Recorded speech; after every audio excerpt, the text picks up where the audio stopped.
નમસ્તે મિત્રો, Chanakya focus YouTube ચેનલમાં તમારું હાર્દિક સ્વાગત છે। આજે આપણે આચાર્ય ચાણક્યના એક ખૂબ જ મહત્વપૂર્ણ અને ઊંડા વિચાર પર ચર્ચા કરીશું, જે અપમાનનો બદલો કેવી રીતે લેવો જોઈએ। ચાણક્ય, જેમને તેમની નીતિઓ અને બુદ્ધિમત્તા માટે ઓળખવામાં આવે છે, તેઓ કહે છે કે જીવનમાં ક્યારે પણ નીચ વ્યક્તિને માફ ન કરવો જોઈએ, સાથે જ સજ્જન વ્યક્તિનું અપમાન કરવાથી કે તેની બુરાઈ કરવાથી પણ બચવું જોઈએ, કારણ કે આ બંને વસ્તુઓ તમને મુશ્કેલીમાં મૂકી શકે છે। એક નીચ વ્યક્તિ જે સ્વભાવથી જ નિર્લજ્જ અને દુષ્ટ હોય છે, તેને જવાબ આપવો જરૂરી છે। જો કોઈ તમારું અપમાન કરે છે, તમારી બેઇજ્જતી કરે છે, તો તેને બિલકુલ સહન ન કરો। તમારે પૂરી તાકાત સાથે તેનો જવાબ આપવો પડશે, કારણ કે સાપ કરતાં પણ વધારે ઝેરી એ માણસ હોય છે જેની બુદ્ધિ દૂષિત હોય છે। આવી વ્યક્તિ સાચી વાતો ક્યારે સમજી જ શકતી નથી। જ્યારે ચંદ્રગુપ્તે ચાણક્યને પૂછ્યું, ગુરુદેવ, તો પછી બદલો કેવી રીતે લેવો? ઘણીવાર આપણે આ મૂંઝવણમાં ફસાઈ જઈએ છીએ કે આખરે અપમાનનો જવાબ કેવી રીતે આપવો। ત્યારે ચાણક્યે ખૂબ જ ગંભીર અને ઊંડી વાત કહી।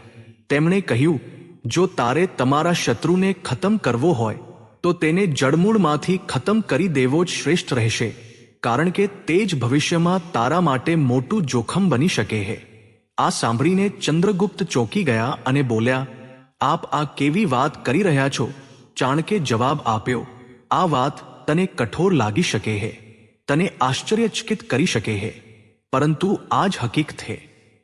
હું આ વાત સામાન્ય માણસોના જીવન માટે નથી કહી રહ્યો, પરંતુ તારી રક્ષા અને તારા સામ્રાજ્ય માટે કહી રહ્યો છું। જો તારા જીવનમાં કોઈ બુરાઈ છે, તો તેને જડમૂળમાંથી ખતમ કરી દેવી જ બહેતર છે, કારણ કે જો થોડી પણ બુરાઈ બચી જશે તો તે વધુ મોટી બુરાઈને જન્મ આપશે અને પછી તારે તેનો સામનો ફરીથી કરવો પડશે। એટલે કે જો તારે કંઈક ખતમ કરવું હોય તો તેને પૂરેપૂરું ખતમ કરી દો। તો મિત્રો, આવો હવે આપણે ચાણક્યના આ વિચારોને વધુ વિગતવાર સમજીએ, જેથી તમે માત્ર ચાણક્યની નીતિઓને સમજી જ ન શકો, પરંતુ તેને તમારા જીવનમાં પણ લાગુ કરી શકો। નંબર 1, અપમાનને સહન કરવું એ મૂર્ખતા છે। ચાણક્ય કહે છે કે વારંવાર અપમાન સહન કરવું એ મૂર્ખતાનું લક્ષણ છે। જો કોઈ વ્યક્તિ તમને વારંવાર નીચા દેખાડે છે, તમારી બેઇજ્જતી કરે છે, તો તેનો અર્થ એ કે તે તમારી નબળાઈનો ફાયદો ઉઠાવી રહ્યો છે। આવી વ્યક્તિ તમારી પરેશાની જોઈને ખુશી અનુભવે છે અને તેને પોતાની જીત સમજે છે।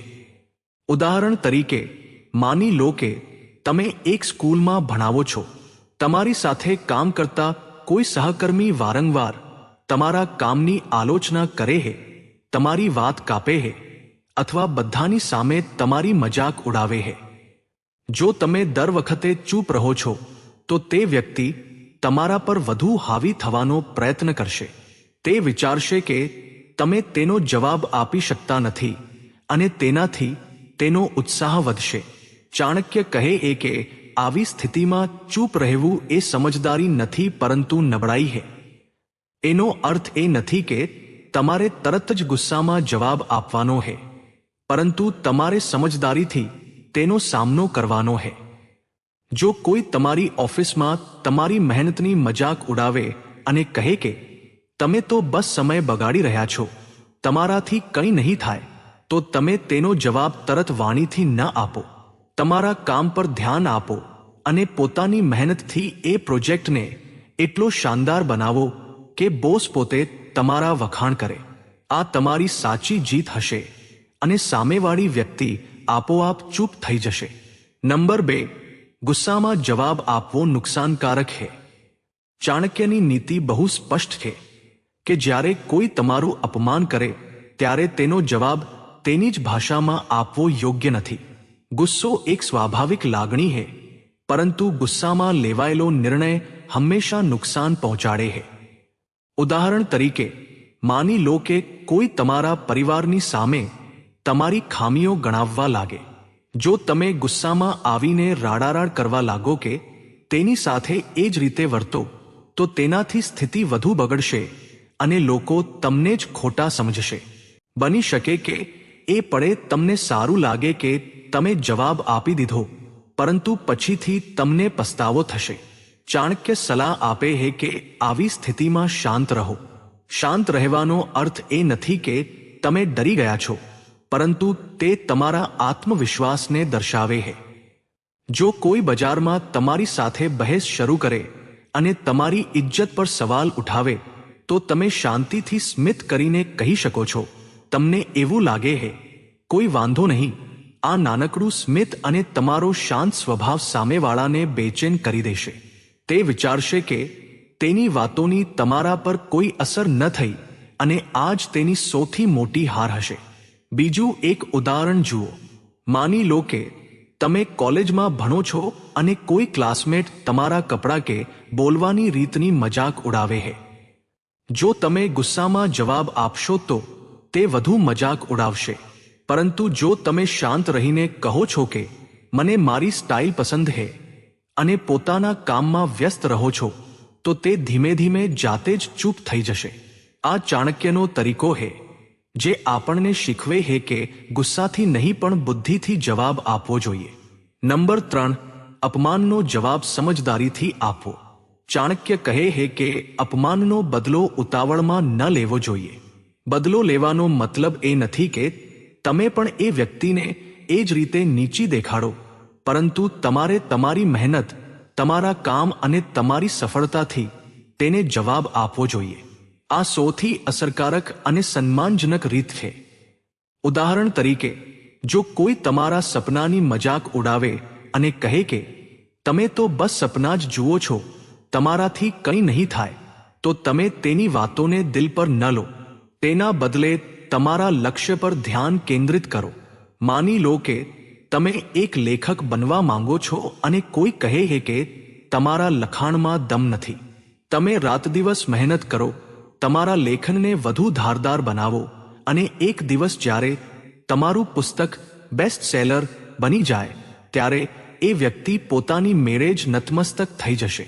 નંબર 4, અહંકારી લોકોનું પતન બને છે. ચાણક્ય કહે છે કે જે લોકો બીજાને નીચા દેખાડે છે, તેમની બુદ્ધિ બહુ નાની હોય છે. આવા લોકો પોતાના અહંકારમાં ડૂબેલા રહે છે અને વિચારે છે કે તેઓ જ સર્વોપરી છે. પરંતુ તેમનો આ ઘમંડ જ તેમની બરબાદીનું કારણ બને છે. ઉદાહરણ તરીકે, એક શાળામાં જો કોઈ શિક્ષક પોતાના વિદ્યાર્થીઓને વારંવાર વઢે છે, તેમની ભૂલોને બધાની સામે ઉઘાડી પાડે છે અને તેમની બેઇજ્જતી કરે છે, તો બની શકે કે થોડા સમય સુધી વિદ્યાર્થીઓ ડરના માર્યા તેમનું સન્માન કરે, પરંતુ ધીમે ધીમે વિદ્યાર્થીઓ તેમનો આદર કરવાનું બંધ કરી દેશે. લોકો તેમનાથી અંતર જાળવી લેશે અને એક દિવસ તેમનો અહંકાર જ તેમને ડૂબાડી દેશે. ચાણક્ય બીજું એક પૌરાણિક ઉદાહરણ આપે છે. જ્યારે ભગવાન શ્રી કૃષ્ણ તેમના મામા કંસના દરબારમાં ગયા, ત્યારે કંસે બધાની સામે તેમનું અપમાન કર્યું. તેણે કહ્યું કે એક નાનકડો બાળક મને મારશે. હું એ છું જેની સામે આખી દુનિયા માથું નમાવે છે. પરંતુ શ્રી કૃષ્ણે શાંત રહીને પોતાની શક્તિ બતાવી. તેમણે કંસને તેના જ દરબારમાં હરાવીને તેનો ઘમંડ ચૂરચૂર કરી દીધો.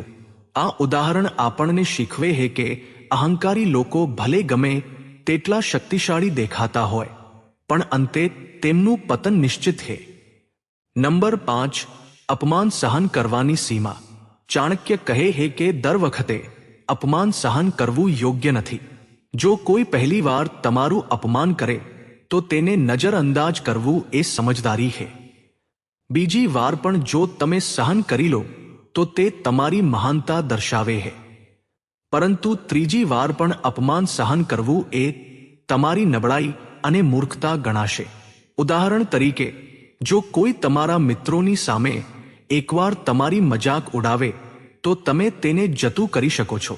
પરંતુ જો તે વારંવાર એવું જ કરતો હોય, તો તમારે તેને રોકવો પડશે. તમે શાંત પણ મક્કમ અવાજમાં કહી શકો છો, મને તારી આ મજાક બિલકુલ પસંદ નથી. કૃપા કરીને આને અહીં જ બંધ કર. આ તમારો આત્મસન્માન અને તમારી આંતરિક શક્તિને દર્શાવશે. નંબર 6, સફળતા જ સૌથી મોટો જવાબ है। ચાણક્યનું સૌથી શાનદાર સૂત્ર है કે અપમાનનો જવાબ તમારી સફળતાથી આપો। જો કોઈ તમને વારંવાર નીચા દેખાડવાનો પ્રયત્ન કરે તો તેની વાતોથી નિરાશ થવાને બદલે એ અપમાનને પોતાના અંદરની આગ બનાવો અને તેનો ઉપયોગ તમારા લક્ષ્યને પ્રાપ્ત કરવામાં કરો। ઉદાહરણ તરીકે, જો કોઈ કહે કે તમે ભણવામાં બહુ નબળા છો તો તમે તેની વાતો પર ધ્યાન આપ્યા વગર દિવસરાત મહેનત કરો, સારા માર્ક્સ લાવો અને જ્યારે તમે ટોપર બનશો ત્યારે એ વ્યક્તિ તમારી સાથે આંખ મિલાવી નહીં શકે। તમારી સફળતા જ તેનો સૌથી મોટો અને જડબાતોડ જવાબ હશે। નંબર 7, શત્રુ સાથે પતવવાનો સાચો ઉપાય। ચાણક્ય કહે છે કે જો તમારો શત્રુ તમારા કરતાં વધુ શક્તિશાળી હોય તો તેનો જવાબ તેની જ શૈલીમાં ન આપવો જોઈએ, પરંતુ સમજદારી અને ધીરજથી કામ લેવું જોઈએ। જો તે દુષ્ટ સ્વભાવનો હોય તો તેની સામે યોગ્ય વ્યૂહરચના, રણનીતિ બનાવો। ઉદાહરણ તરીકે, જો કોઈ તમારા વિરુદ્ધ ખોટી અફવાઓ ફેલાવે છે તો તમે શાંતિથી સત્યને બધાની સામે લાવો।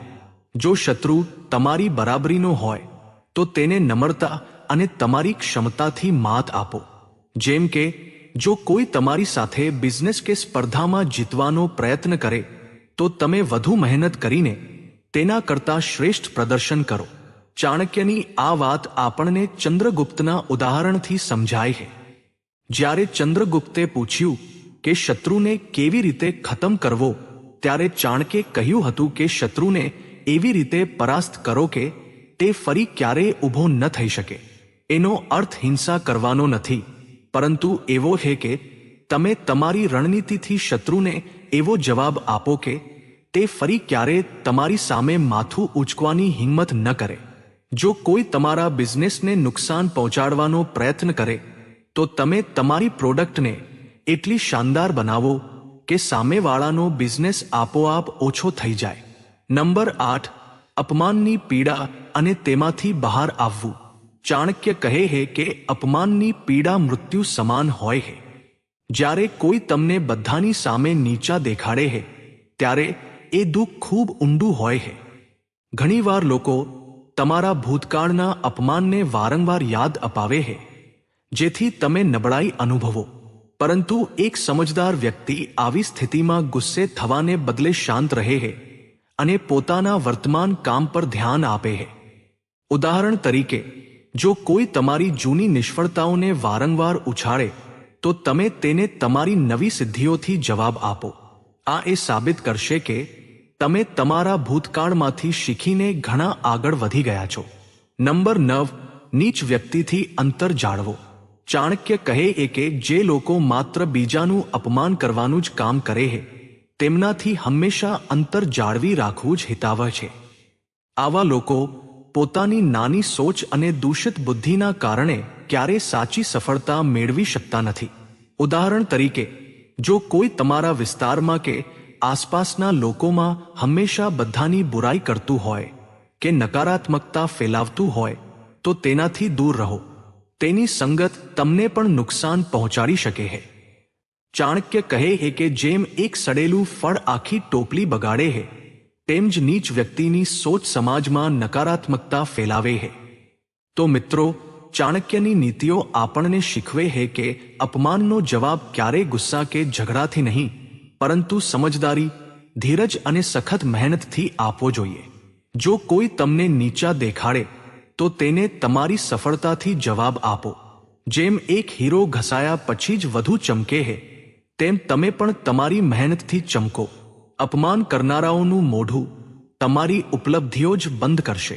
ચાણક્યનું આ સૂત્ર આપણને માત્ર મજબૂત જ નથી બનાવતું, પરંતુ એક શ્રેષ્ઠ અને સન્માનજનક જીવન જીવવાનો સાચો રસ્તો પણ બતાવે છે। આશા છે કે તમને આ વિચારો ખૂબ જ ગમ્યા હશે। જો હા, તો આ વિડીયોને તમારા મિત્રો સાથે જરૂર શેર કરો અને અમને કોમેન્ટમાં જણાવો કે આ માહિતી તમને કેટલી ઉપયોગી લાગી। તો મિત્રો, અમારા દ્વારા આપવામાં આવેલી આ માહિતી તમને થોડી પણ પસંદ આવી હોય તો આ વિડીયોને એક લાઈક કરી આપણી ચાણક્ય ફોકસ ચેનલને સબસ્ક્રાઇબ કરી બેલ આઇકોન પ્રેસ કરી દેજો। જેથી આવા જ વિડીયો સૌથી પહેલા તમને મળે. તો મિત્રો, આજ માટે બસ આટલું જ. ફરી મળીશું એક આવા જ નવા વિડીયોમાં. ત્યાં સુધી બધા હસતા રહો, ખુશ રહો અને પોતાનું ધ્યાન રાખો. વિડીયોમાં અંત સુધી બની રહેવા માટે ધન્યવાદ. તમારો દિવસ શુભ રહે.